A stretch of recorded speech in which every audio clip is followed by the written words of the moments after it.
Qu'est-ce qui pousse un être humain à marcher volontairement vers une douleur si intense que la conscience vacille au bord de l'abîme? Est-ce la quête de la gloire, la peur de la honte, ou une soif plus profonde, plus ancienne? Le besoin de prouver à l'univers son droit d'exister? Dans la vallée de l'Omo, en Éthiopie, le soleil ne se lève pas. Il explose, incendiant un sol craquelé par une attente séculaire. Pour les jeunes hommes de la tribu Hamar, ce n'est pas l'aube d'un nouveau jour, mais le crépuscule de leur enfance. Aujourd'hui, ils vont sauter par-dessus une rangée de taureaux castrés, dont les dos huilés luisent comme une promesse de mort. Ce n'est pas un jeu, c'est un verdict. Le corps du jeune homme nu est une toile vierge sur laquelle le destin va peindre soit le triomphe, soit l'opprobre éternel. Un seul faux pas, une glissade sur une échine moite, et c'est la chute. Une chute qui ne brise pas seulement les os, mais l'esprit, le nom, l'avenir. Celui qui tombe ne sera jamais un homme. Il sera un paria, un fardeau, une ombre murmurée avec mépris. Seriez-vous capable de courir nu sur le dos de bêtes enragées pour gagner le droit de vous marier, de posséder du bétail, d'avoir une voix au conseil des anciens? La foule hurle non pas pour encourager, mais pour juger. Les femmes de sa famille, le dos déjà lacéré de cicatrices anciennes, exigent d'être fouettées par les amis du jeune homme. Chaque coup de fouet qui ouvre leur peau est une dette de sang, un sacrifice qui lie le garçon à son clan pour l'éternité. Sa réussite sera leur fierté, son échec, leur honte incarnée. La civilisation nous apprend à éviter la douleur, mais les rituels anciens savaient que c'est seulement en elle que naît le véritable être humain. La course d'élan, le premier saut. Le pied se pose sur le premier dos, la peau glisse sur la sueur et l'huile. Le monde se réduit à cet instant, un équilibre précaire entre le ciel et la boue. Il n'y a pas de pensée, seulement l'instinct. Le corps se souvient de générations de sauts réussis, le sang crie les avertissements de ceux qui ont échoué. Et tandis que le jeune Hamar vole l'espace d'un battement de cœur, au-dessus des cornes, un autre garçon, à des centaines de kilomètres au sud, dans la savane Maasai, serre dans sa main une lance, une seule. Sa cible n'est pas une bête domestique, mais le roi des animaux, le lion. L'initiation Eunoto des Maasai n'est pas une démonstration de force, c'est une déclaration de guerre à la peur elle-même. Les jeunes guerriers, les Morans, après des années passées à l'écart, à apprendre les lois de la savane et de la tribu, doivent affronter leur plus grande terreur pour devenir des hommes, des anciens respectés. Ils traquent le lion à pied, leur corps élancé, peint d'ocre et de chaux blanches, fantômes silencieux dans les herbes hautes. L'odeur de la bête est une promesse d'agonie. Le rugissement n'est pas un son, c'est une vibration qui secoue les entrailles, un écho de la fureur primale de la création. Le combat est une danse macabre. La lance contre les griffes et les crocs, la ruse humaine contre la force brute. Souvent, le guerrier ne revient pas, ou il revient mutilé, portant sur sa chair la signature de son échec. Mais celui qui plante sa lance, celui qui se tient debout face à la mort et la fait reculer, celui-là ne revient pas en garçon, il revient en légende. Son nom est chanté par les femmes, son histoire racontée autour du feu. Il a regardé la mort dans les yeux et a gagné le droit de donner la vie. Ce n'est pas de la cruauté pour le plaisir, c'est une forge. Un processus alchimique brutal qui transforme la matière molle et incertaine de l'adolescence en l'acier trempé de l'âge adulte. La douleur physique est l'outil le plus simple et le plus efficace pour graver une leçon dans la mémoire. La peur est le réactif qui révèle la véritable nature d'un homme. Dans ces sociétés, un homme qui ne connaît pas la peur, qui n'a pas appris à la maîtriser, est un danger pour lui-même et pour les autres. Il est imprévisible, inutile. L'initiation est un filtre, une sélection impitoyable qui ne laisse passer que ceux qui sont dignes de perpétuer la tribu. Les autres sont simplement effacés. Mais la force brute n'est qu'une facette de ce diamant taillé dans le sang. La véritable épreuve est intérieure. C'est la lutte contre l'envie de fuir, de crier, d'abandonner. C'est la capacité à endurer le silence quand chaque fibre de son être hurle, à rester immobile quand l'instinct commande la fuite. C'est la naissance de la volonté. Une volonté qui ne se contente pas de subir, mais qui choisit la souffrance comme un chemin. Le garçon qui court sur les taureaux, le guerrier qui affronte le lion, ne le font pas parce qu'on les y force. Ils le font parce qu'ils y croient. Ils croient que cet acte de violence auto-infligé est la clé qui ouvre la porte de leur véritable existence. Sans cette clé, ils resteraient à jamais des enfants, enfermés dans le jardin de l'insouciance, mais privés des fruits amers et enivrants de la vie d'adulte. L'écho de ces épreuves de force, de ces confrontations sanglantes avec la nature et soi-même, résonne bien au-delà des savanes arides. Il se propage et se transforme, trouvant une forme différente, plus secrète mais non moins redoutable, au cœur des jungles impénétrables du bassin du Congo. Que vaut le plus pour devenir un adulte, la force brute pour vaincre un ennemi extérieur ou la force mentale pour surmonter sa propre peur? Écrivez votre choix dans les commentaires et voyons si les guerriers ou les sages l'emportent en ce soir. Dans les profondeurs de la forêt tropicale, où la lumière du jour peine à percer le dôme végétal, la survie ne dépend pas de la capacité à tuer un lion, mais de celle à déchiffrer des murmures. Ici, le pouvoir ne se mesure pas à la force des muscles, mais à la profondeur du savoir.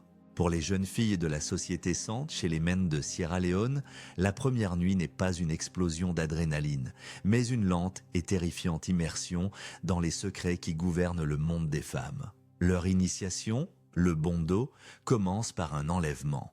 Au milieu de la nuit, des figures masquées, incarnant les esprits de la forêt, surgissent dans le village. Ce ne sont pas des monstres, ce sont leurs mères, leurs tantes, les femmes aînées de la communauté, mais sous le masque, elles sont autres. Elles sont la tradition incarnée, impitoyable et insondable. Les jeunes filles sont emportées dans un campement isolé, une hutte d'isolement cachée au plus profond des bois, où elles resteront des semaines, voire des mois, coupées du monde des hommes et de leur vie d'avant. La civilisation est une fine pellicule de vernis sur un océan d'instinct.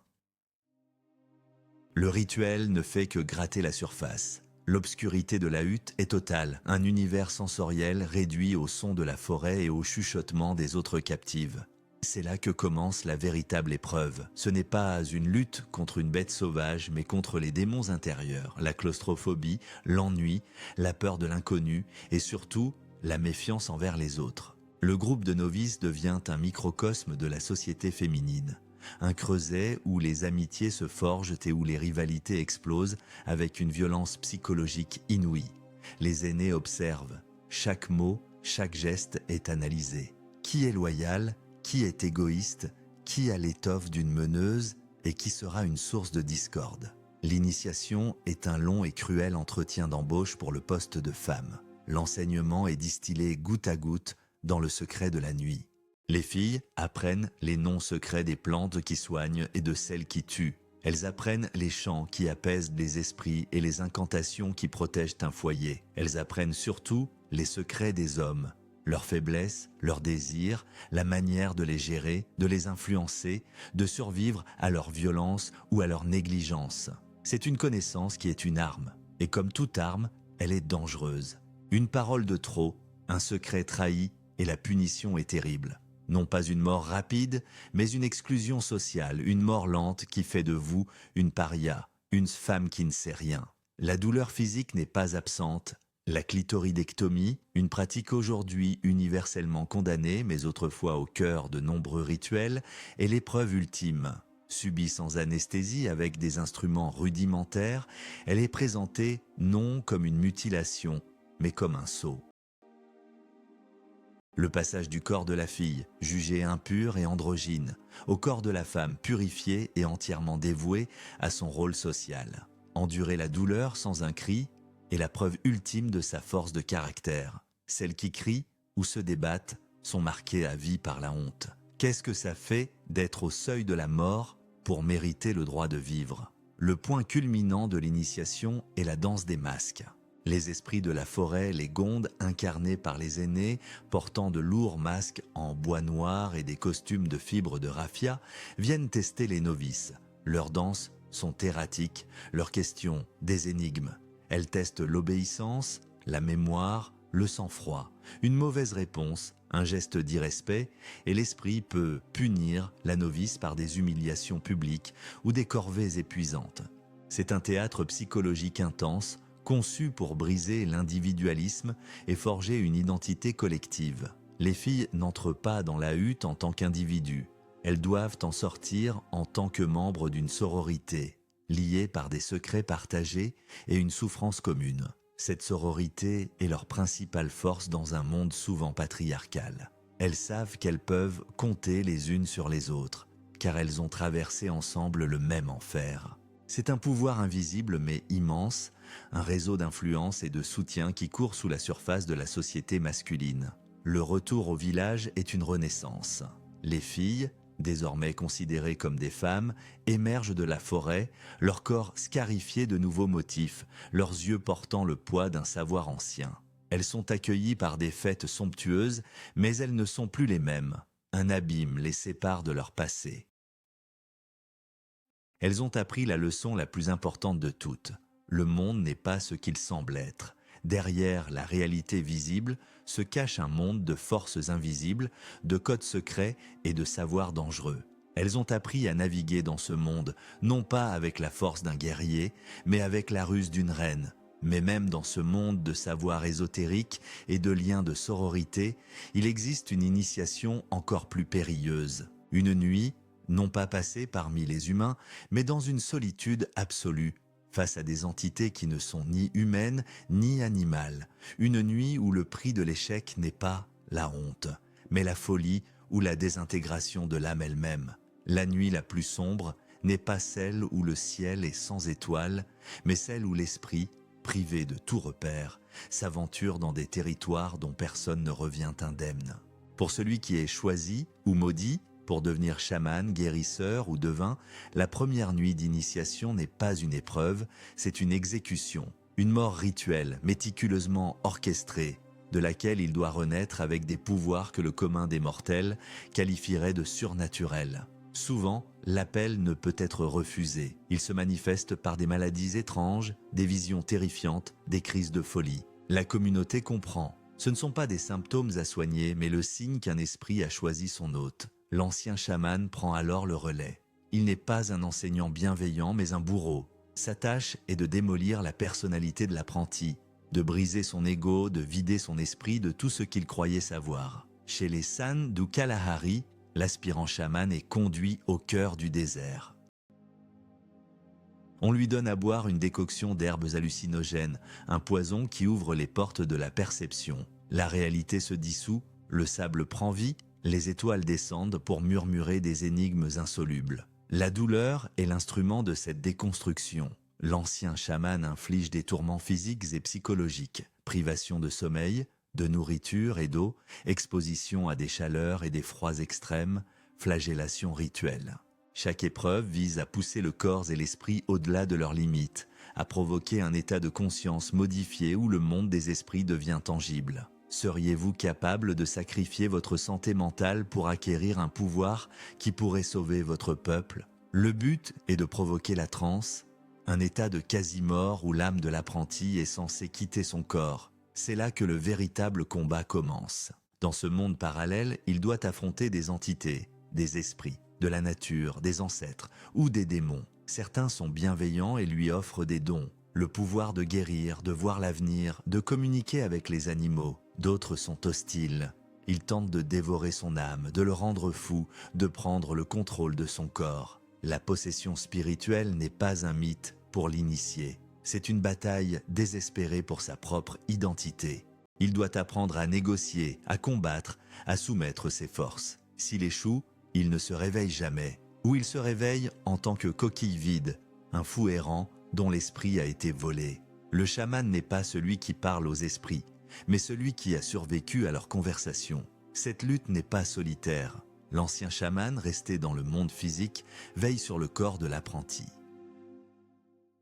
Il chante des incantations pour le protéger, repousse les forces malveillantes et guide son âme dans l'au-delà. C'est un duel qui se joue sur deux plans à la fois. Parfois, l'initiation implique un combat direct contre un rival. Un sorcier hostile, jaloux du pouvoir de l'apprenti, peut lancer une attaque psychique pendant la transe. Le monde des esprits devient alors un champ de bataille où les deux adversaires s'affrontent sous des formes animales ou monstrueuses. L'issue de ce combat invisible détermine non seulement le sort des deux chamans, mais souvent celui de leurs tribus respectives. Celui qui revient de cette nuit n'est plus tout à fait humain. Il porte dans son regard le reflet d'autres mondes. Il est craint et respecté. Il est le pont entre le visible et l'invisible, le gardien de l'équilibre. Il a payé son pouvoir par un sacrifice absolu, la perte de sa propre innocence, de sa simple et confortable humanité. Il est devenu un vaisseau, un instrument au service de forces qui le dépassent. Mais son pouvoir, aussi grand soit-il, ne le place pas au-dessus des lois de la communauté. Au contraire, il est le garant de l'ordre social, celui qui veille à ce que les alliances et les traditions soient respectées. Et parmi ces traditions, aucune n'est plus cruciale pour la survie du clan que celle qui unit un homme et une femme. Une alliance souvent scellée non par des mots doux, mais par la violence ritualisée d'une guerre miniature. La première nuit de noces, dans l'imaginaire moderne, est un murmure de promesses et de découvertes. Mais dans de nombreuses cultures anciennes, elle était le point culminant d'une campagne militaire, le dernier assaut dans une guerre où la fiancée était à la fois le trophée et l'arbitre. Loin d'être une affaire privée, le mariage était une alliance stratégique entre deux clans, et chaque étape, de la négociation à la consommation, était un test de force, de ruse et de prestige. Chez les tribus nomades du Sahel, l'enlèvement rituel de la fiancée était une pratique courante. Ce n'était pas un acte de brutalité, mais un drame social hautement codifié. Le fiancé et ses frères devaient faire une incursion dans le campement de la famille de la jeune fille et la ravir de force. La famille de la fiancée, prévenue à l'avance, opposait une résistance féroce mais tout aussi rituelle. Des insultes volaient, des bâtons s'entrechoquaient. Il ne s'agissait pas de tuer, mais de démontrer sa valeur. Un fiancé qui parvenait à enlever sa promise avec habileté et courage prouvait qu'il était capable de protéger sa famille et son bétail contre de vrais pillards. Une famille qui défendait sa fille avec acharnement montrait que leur sang était fort et qu'ils ne cédaient pas leur bien le plus précieux sans combattre. L'amour est le luxe des sociétés en paix. Dans un monde en guerre, la fiabilité est une vertu plus désirable. La fiancée elle-même n'était pas une victime passive. Son rôle était crucial. Elle devait se débattre, crier, appeler à l'aide, même si elle était consentante. Sa résistance symbolisait sa loyauté envers sa propre famille. Mais si la résistance de ses parents devenait trop violente, risquant de transformer la joute rituelle en véritable bain de sang, elle pouvait, par un geste ou un mot convenu, apaiser la situation. Elle était la diplomate sur le champ de bataille. Ces actions pouvaient soit sceller la paix entre les deux familles, soit déclencher une querelle qui durerait des générations. La véritable épreuve, cependant, commençait après l'enlèvement. La nuit de noces se passait dans une hutte spécialement construite, mais le jeune couple n'était pas seul. Les parents du fiancé, les oncles, les cousins, et parfois même ceux de la fiancée, campaient littéralement autour de la hutte, écoutant, commentant et souvent intervenant. Ils lancèrent des provocations ou des blagues salaces, des défis. Parfois, un jeune cousin du marié tentait de se faufiler dans la hutte pour tester la vigilance du nouveau mari. Ce n'était pas une nuit d'intimité, mais un examen public. La résistance du couple, leur capacité à garder leur sang-froid et leur dignité face à ce harcèlement étaient la preuve finale de leur maturité. Dans certaines cultures, comme chez les Shona du Zimbabwe, la nuit était marquée par des combats au bâton. Les clans du marié et de la mariée s'affrontaient dans des duels violents où les blessures étaient de fréquentes. Le sang versé n'était pas un signe de haine, mais un sacrifice qui scellait le pacte. Il symbolisait les difficultés que le couple et leur famille devraient surmonter ensemble. Chaque coup porté et reçu était un investissement dans la solidité de la nouvelle alliance. La fiancée, de son côté, subissait ses propres épreuves. Les femmes plus âgées du clan de son mari l'inspectaient, la questionnaient sur ses compétences domestiques, sa connaissance des traditions et surtout sa virginité, dont la preuve était souvent exigée publiquement le lendemain matin. La survie de ce théâtre de la cruauté, de ces traditions complexes et souvent brutales, reposait sur un équilibre fragile maintenu pendant des siècles dans un isolement relatif. Mais cet équilibre allait être pulvérisé par l'arrivée d'une force nouvelle, une force qui ne comprenait pas les règles du jeu rituel et qui, au nom de la civilisation et d'un Dieu unique, allait tenter d'arracher le cœur même de ces cultures, provoquant une réaction d'une violence inouïe. Pour fonder une famille solide, qu'est-ce qui est le plus important ? Une alliance stratégique entre clans ou une connexion personnelle entre deux individus? Laissez votre avis dans les commentaires. Votre sagesse est requise au conseil. Le choc fut total. Pour le soldat, l'administrateur ou le missionnaire européen débarquant en Afrique au XIXe siècle, les rituels d'initiation n'étaient pas des mécanismes sociaux complexes, mais la preuve de la sauvagerie qu'ils étaient devenus éradiqués. Ils y voyaient de la barbarie, de l'idolâtrie, des mutilations insensées et des freins au progrès. Armés d'une certitude morale absolue, ils entreprirent de démanteler, par la force et par la loi, des traditions millénaires. La guerre pour l'âme de l'Afrique avait commencé. L'interdiction des initiations devint rapidement un outil majeur de la politique coloniale. Les autorités comprirent que ces rituels étaient la colonne vertébrale de la société. Ils forgeaient les guerriers, transmettaient le pouvoir et surtout créaient un lien indéfectible entre les membres de la tribu, une loyauté qui primait sur celle due à la nouvelle administration coloniale. Pour contrôler les peuples, il fallait briser ce lien, il fallait transformer des guerriers fiers en ouvriers dociles. Des détachements de troupes coloniales, guidés par des informateurs locaux, commencèrent à faire des raids sur les bois sacrés et les camps d'initiation. Les cérémonies étaient interrompues, les anciens arrêtés, les objets rituels brûlés. Les jeunes garçons et filles étaient souvent emmenés de force vers les écoles missionnaires, où on leur apprenait à avoir honte de leurs propres coutumes, de leur langue, de la couleur de leur peau. On leur enseignait que leurs ancêtres étaient des sauvages et que leur seule voie de salut passait par l'acceptation de la culture et de la religion de l'homme blanc. La civilisation est souvent le nom que la violence donne à sa propre justification. La réaction fut sanglante. L'offense faite aux traditions les plus sacrées provoqua des soulèvements d'une ampleur et d'une brutalité qui surprirent les colonisateurs. La révolte des Maji-Maji en Afrique de l'Est allemande ou la rébellion Mau-Mau au Kenya des décennies plus tard étaient profondément enracinées dans la défense de l'identité culturelle et des rites ancestraux. Des prophètes surgirent, prétendant que des médecines magiques rendraient les guerriers invulnérables aux balles européennes. C'était une tentative désespérée de combattre la technologie avec la foi, l'acier avec l'esprit. La défaite était inévitable et la répression féroce. Des villages entiers furent rasés, des populations massacrées, mais l'interdiction ne fit que rendre les rituels plus précieux. Ils devinrent un acte de résistance, un symbole de défi. Les initiations continuèrent en secret, dans des lieux reculés, au plus profond de la nuit, sous la menace constante des patrouilles. Le prix de la capture était la prison, les travaux forcés, ou parfois même la mort. L'épreuve de la douleur rituelle se doubla de celle de la peur d'être découvert. Chaque chant murmuré, chaque pas de danse étouffé était une victoire contre l'oppresseur. Cela créa une tragédie silencieuse, celle des générations perdues. Des enfants, éduqués dans les écoles missionnaires, se retrouvèrent déchirés. Ils apprenaient à lire et à écrire, mais ne connaissaient plus les chants de leurs ancêtres.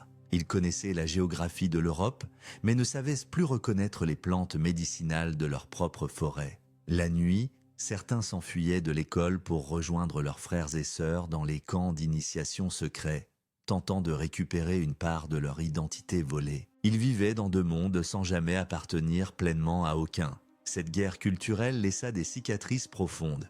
Elle détruisit l'autorité des anciens, créa des divisions au sein des communautés et laissa un vide que de nouvelles forces allaient s'empresser de combler. Les anciens rituels, conçus pour maintenir l'ordre et la cohésion, furent affaiblis. Et lorsque les empires coloniaux s'effondrèrent, laissant derrière eux des nations aux frontières artificielles, le chaos s'installa. Dans ce chaos, les lois anciennes n'avaient pas complètement disparu. Elles s'étaient tapies dans l'ombre, attendant leur heure. Et elles refirent surface, déformées et monstrueuses, non pas dans la savane ou la forêt, mais dans les nouvelles et tentaculaires jungles de béton. Les villes africaines post-coloniales, nées d'une croissance explosive et chaotique, devinrent de nouveaux terrains de chasse. Des mégalopoles comme Lagos, Kinshasa ou Johannesburg, avec leurs gratte-ciels étincelants jetant une ombre sur des bidonvilles sans fin, créèrent un nouveau type de guerrier. Un guerrier qui ne chassait plus le lion, mais l'argent, le pouvoir, le respect. Dans cet anonymat brutal, le besoin d'appartenance, de fraternité et de rites de passage n'avait pas disparu. Ils s'étaient simplement métamorphosés. Les gangs de rue devinrent les nouvelles tribus, et ils créèrent leurs propres initiations, des versions perverties et urbaines des anciens rituels. Pour devenir membre des Area Boys, de Lagos ou des Dirty 8, du Cap, un jeune homme ne devait pas affronter une bête sauvage, mais commettre un acte d'une violence extrême. Un vol à main armée, un détournement de voiture, une agression ou dans le cas d'une guerre de gang, le meurtre d'un membre d'un clan rival. La douleur n'était plus un outil de transformation spirituelle, mais une simple monnaie d'échange pour prouver sa cruauté et sa loyauté au groupe. La scarification rituelle, autrefois un signe de statut et d'identité, fut remplacée par le tatouage du gang, une marque indélébile qui vous liait à vie à votre nouvelle famille et faisait de vous une cible pour toutes les autres. L'isolement dans la brousse fut remplacé par la peine de prison, qui devint pour beaucoup un passage obligé, une véritable université du crime où les hiérarchies se renforçaient et les réputations se forgeaient. La loi de la jungle n'a jamais été aussi bien appliquée que dans une cage de béton. Mais cette résurgence de la loi ancienne ne se limita pas au bas-fond de la société. Elle infiltra les plus hauts niveaux du pouvoir. Dans le secret de loges feutrées et de clubs privés, des sociétés secrètes virent le jour, rassemblant des hommes d'affaires, des politiciens, des officiers de haut rang. Pour y entrer, il fallait se soumettre à des initiations qui rappelaient étrangement celles des ancêtres. Des serments de sang, des épreuves d'endurance physique et psychologique, des rituels humiliants conçus pour briser l'orgueil et garantir une loyauté absolue. Ces nouvelles confréries n'avaient pas pour but de maintenir l'équilibre avec le monde des esprits, mais de contrôler les flux d'argent, les contrats gouvernementaux et les leviers du pouvoir politique. Elles étaient en devenue un État dans l'État, un réseau invisible dont les membres étaient liés par des secrets inavouables. Un conflit profond naquit entre les générations. Les anciens dans les villages regardaient avec horreur cette parodie de leur tradition. Ils voyaient leurs petits-enfants transformer des rites sacrés en justification pour le crime et la corruption. Ils tentèrent de préserver la pureté des rituels, mais leur voix était noyée par le vacarme de la ville et l'attrait de l'argent facile. Les jeunes, de leur côté, accusaient les anciens de s'accrocher à un monde qui n'existait plus.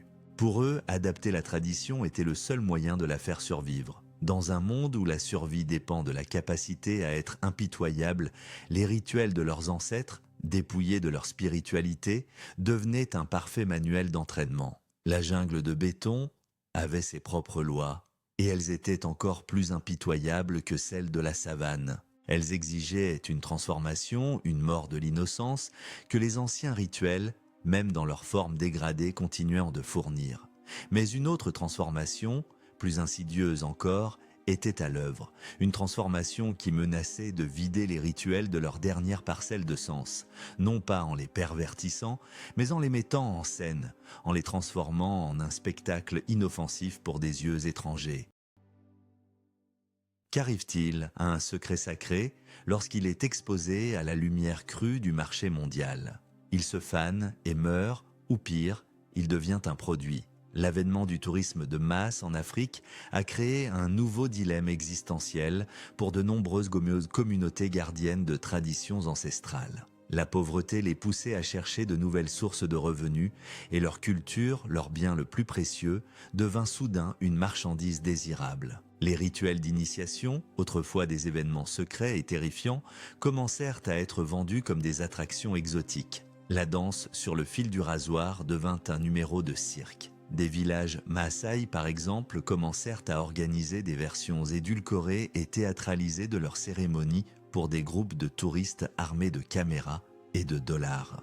La chasse au lion fut remplacée par une danse avec des lances, le saut par-dessus les taureaux des hammars par une démonstration sans danger exécutée pour quelques billets. Les guerriers, dont les ancêtres gagnaient leur statut dans le sang et la douleur, se retrouvèrent à sourire pour des photos, transformés en acteurs de leur propre culture. Un guerrier qui pose pour une photo, vend-il son âme ou achète-t-il la survie de son peuple ?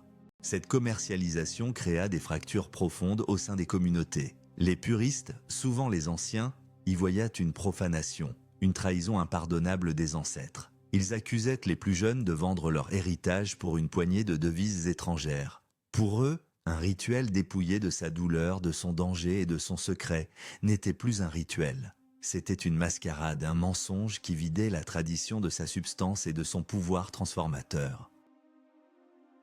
Les pragmatiques, de leur côté, arguaient que c'était le seul moyen de survivre. L'argent du tourisme permettait de construire des écoles, de creuser des puits, d'acheter des médicaments. Il permettait aussi, paradoxalement, de préserver la culture en donnant aux jeunes une raison économique de rester au village plutôt que de partir chercher du travail en ville. Vendre une version factice de la tradition, disait-il, était le prix à payer pour pouvoir continuer à pratiquer la version authentique en secret. Cette duplicité devint la norme. Le jour, les jeunes guerriers jouaient à la comédie pour les touristes, exécutant des danses folkloriques et vendant des souvenirs fabriqués en Chine. Mais la nuit, loin des regards indiscrets, ils se glissaient hors du village pour subir le véritable rituel.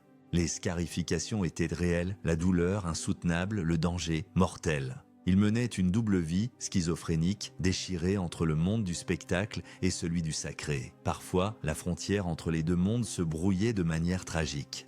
Des touristes, en quête d'une expérience authentique, s'aventuraient trop loin et tombaient par hasard sur une cérémonie secrète non mise en scène. Le choc était brutal.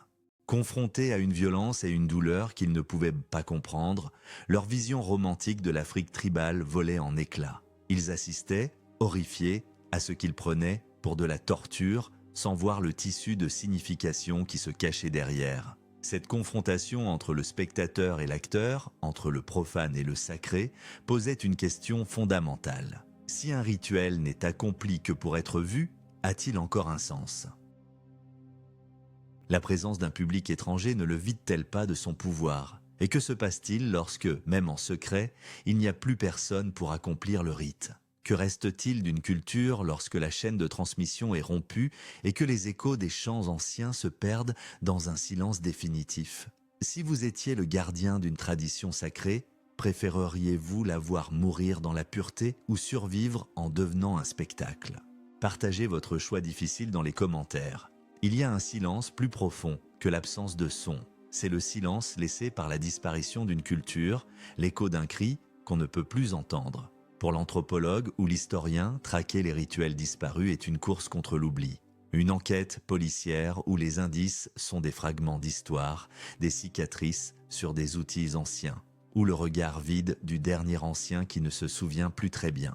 Que perd un peuple lorsque la cérémonie qui faisait des enfants des adultes n'est plus qu'un vague souvenir ? Il perd sa boussole. L'enquête commence souvent par des textes anciens. Les journaux de missionnaires horrifiés, les rapports d'administrateurs coloniaux perplexes. Ces hommes, qui voulaient détruire ces rituels, en sont paradoxalement devenus les chroniqueurs involontaires. Leurs descriptions, bien que chargées de préjugés, contiennent des détails précieux. Le chercheur doit apprendre à lire entre les lignes, à décoder le mépris pour trouver le fait, à séparer l'observation de la condamnation. C'est un travail d'archéologue des âmes, exhumant une vérité enfouie sous des couches de mépris. Puis vient le terrain, la recherche des derniers dépositaires de la mémoire, des vieillards assis à l'ombre d'un baobab, dont l'esprit est une bibliothèque dont la plupart des volumes ont été brûlés. Ils ne se souviennent que de bribes. Une phrase d'un chant secret, la peur qu'ils ressentaient quand, enfants, ils entendaient les tambours de l'initiation résonner dans la forêt. Des histoires effrayantes de jeunes gens qui n'étaient jamais revenus du camp secret. Chaque fragment est une pièce d'un puzzle dont la plupart des morceaux ont été perdus à jamais. Le puzzle de la mémoire est le plus difficile à reconstituer. Ces pièces changent de forme à chaque fois qu'on les touche.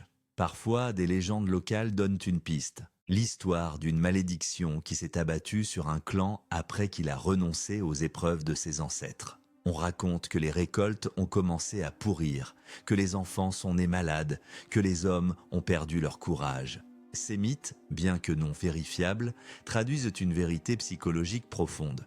La rupture avec la tradition a été vécue comme un traumatisme, une perte de la faveur des esprits, une chute dans un monde devenu insensé et chaotique. La science offre d'autres outils.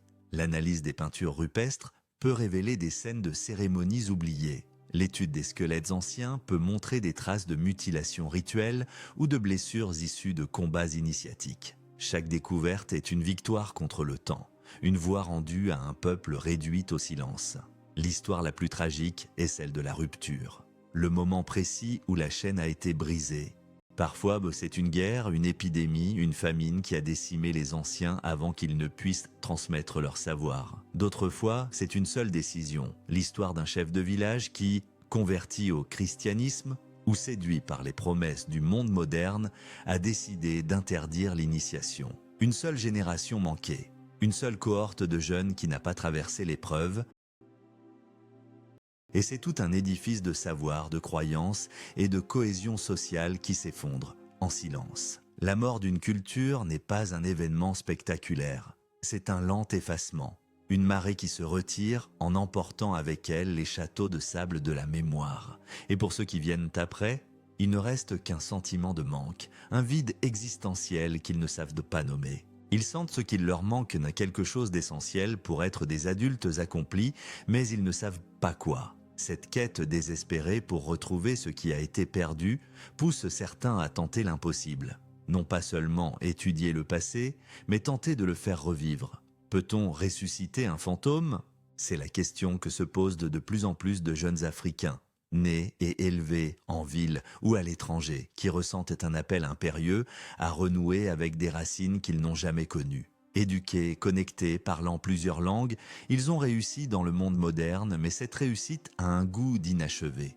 Ils se sentent comme des arbres sans racines, flottant à la surface d'une culture mondialisée qui leur offre tout, sauf une identité profonde.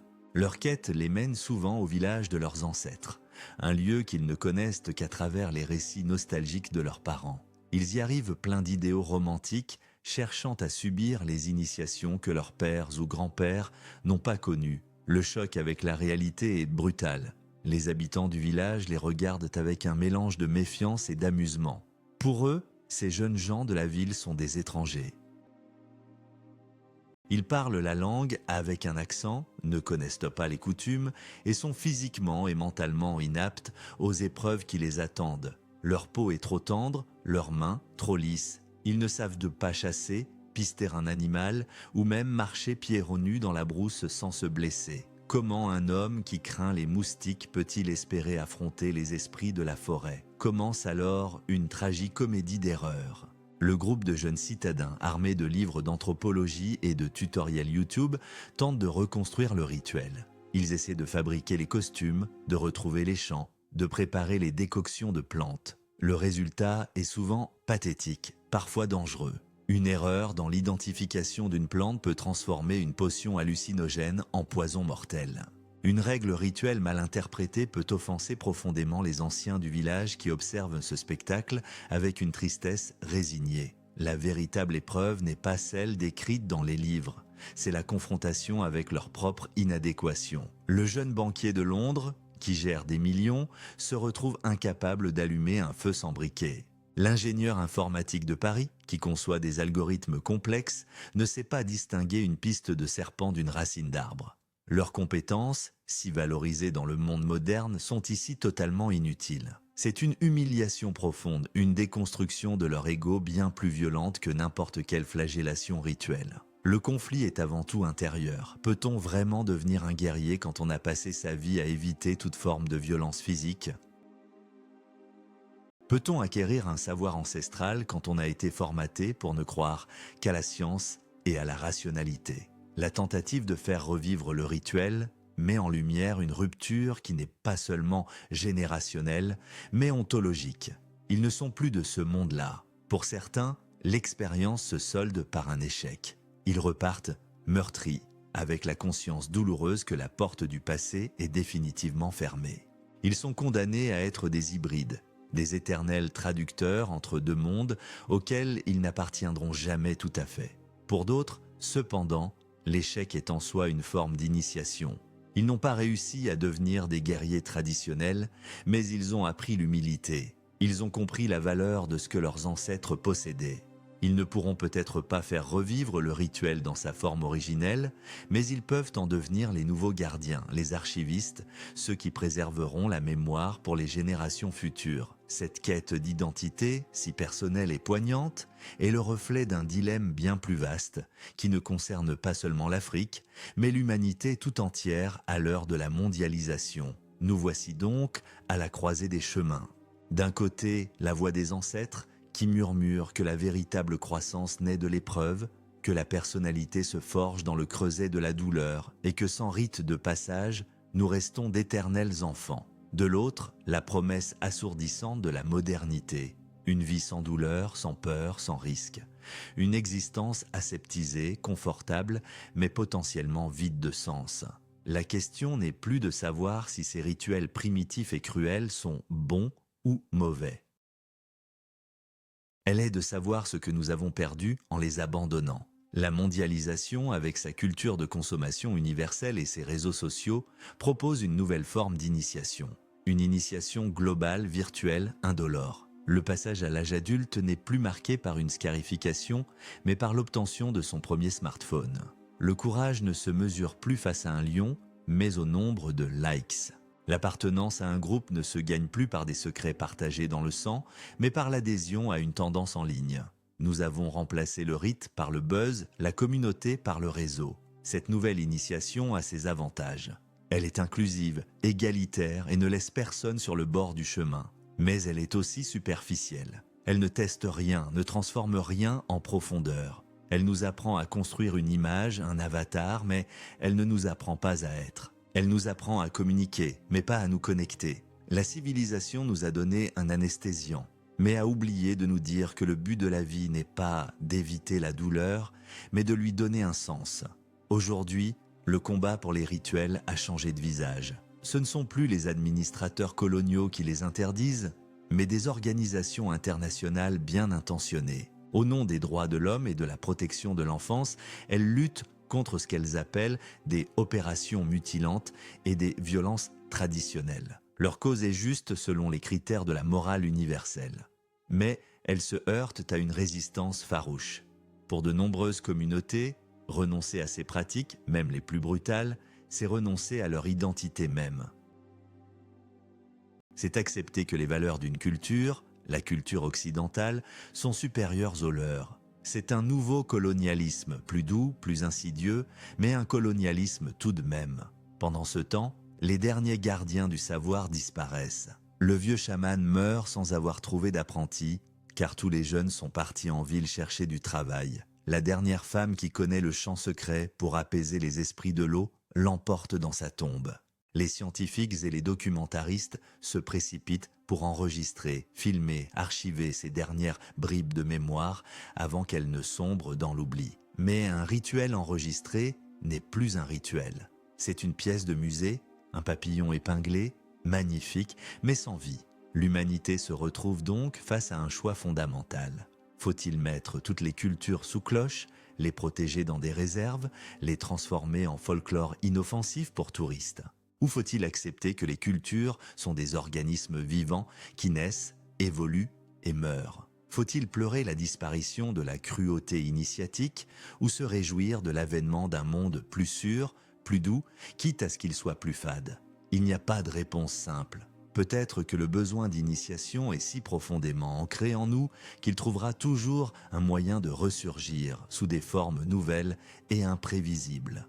Peut-être que les défis du futur, le changement climatique, les pandémies, les bouleversements technologiques, seront nos nouvelles chasses aux lions, nos nouvelles nuits dans la hutte d'isolement. Peut-être que la dernière nuit de l'humanité ne sera pas la fin, mais simplement le début d'une nouvelle et terrifiante initiation à l'échelle planétaire. Le monde moderne nous offre confort et sécurité, nous épargnant la nécessité de traverser la douleur primitive.